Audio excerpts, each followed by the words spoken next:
ఐం హ్రీం శ్రీం క్లీం గ్లౌం సౌహ కయ్యే ఇలహ్రీం హసకలహ్రీం సకలహ్రీం అదృష్ట మహాలక్ష్మి నమః. వెంకటయ్య గారు, కడప జిల్లా, ఒంటిమిట్ట.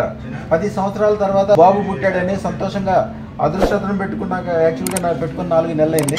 పెట్టుకున్నాక ఒక మనశ్శాంతిగా ఉండటము, అన్ని రకాలుగా మంచిగా అనిపించడము, ఆరోగ్యం మంచిగా అవ్వటము, మంచిగా బాబు పుట్టడం, 2 పిల్లల తర్వాత 10 సంవత్సరాల తర్వాత ఇప్పుడు బాబు పుట్టాడు. చాలా సంతోషంతో ఎన్ని గిఫ్ట్లు ఇవ్వడానికి వచ్చి సన్మానం చేయడానికి వచ్చారు ఈయన. వారిని అడిగి ఏం జరిగింది, ఎట్లా జరిగింది అడుగుదాం. మీ పూర్తి పేరు? ఎక్కడి నుంచి వచ్చారు? ఓకే. జీవితం అంతా అద్భుతంగా మారిపోయిందా? అద్భుతంగా అనిపిస్తుంది. అంతకుముందు చాలా టెన్షన్ ఉండేవాళ్ళ, అవన్నీ వెళ్ళిపోయి ఇప్పుడు హాయిగా ఉందా?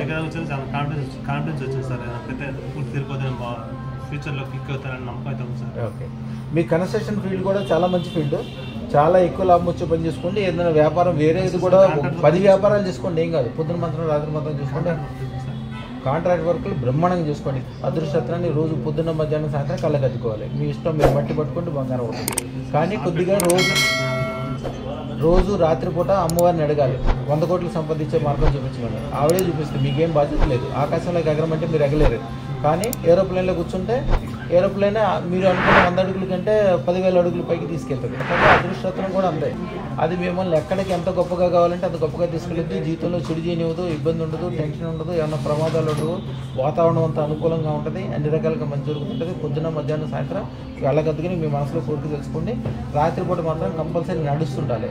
2 కిలోమీటర్లు 5 కిలోమీటర్లు నడుచుకుంటా, నిద్రపోయే ముందు నడుచుకుంటా మీ ఆలోచన పనులు ఉన్నాయి. రోజున రేపు పొద్దున ఏదో పని ఉంది, ఈ రోజు నడుచుకుంటా ఆలోచన చేసుకుంటూ వెళ్ళిపోవాలి. డైలీ కూడా చేస్తే ఇంకా మంచిది. ఎందుకంటే ఇప్పుడు పెద్ద పనులు చేద్దాం అనుకుంటున్నారు కాబట్టి నడుచుకుంటూ ముందుకు వెళ్ళిపోతూ అక్కడికి వెళ్ళి కూర్చొని ఆలోచన చేసుకుని మళ్ళీ వెనక్కి వచ్చి మంచిగా దండం పెట్టుకుని హాయిగా పడుకోండి. అమ్మవారి తెల్లరికల్లా మీరు ఏమనుకుంటారో అది చేస్తూనే ఉంటుంది. దాని పరిష్కారం చూపిస్తే ఆ పని చేసుకుంటూ ఉండండి. ఎక్కువ పని చేయాలనుకోద్దు. ఎక్కువ పని చేస్తే ఏది సాధించలేదు. తక్కువ పని ఉండాలి, ఎక్కువ ఆలోచన, ఎక్కువ ప్లానింగ్. అదృష్టత్వం వల్ల అదన్నీ అయిపోతుంటే అంతా మంచి జరుగుతుంది. మీకు పని ఉన్నా లేకపోయినా కలెక్టర్ గారిని కలవాలి, పోలీస్ ఆఫీసర్ గారిని కలవాలి, మినిస్టర్ గారిని కలవాలి, ఎమ్మెల్యే ఎంపీని కలవాలి. మీరేం డబ్బులు ఇవ్వకల్లా, మంచి చెడ్డ మాట్లాడవచ్చు. 10 సార్లు మీరు ఎవరు తిరుగుతారో 11సారి వాళ్ళకంటే మీరు గొప్పవాళ్ళు అవుతారు. మీ మూలాన వాళ్ళకి లాభం, వాళ్ళ మూలాన మీకు లాభం. అన్ని రకాలుగా మంచిగా అయిపోతుంటుంది. శుభం బియాత్, శుభం బియాత్, శుభం బియాత్.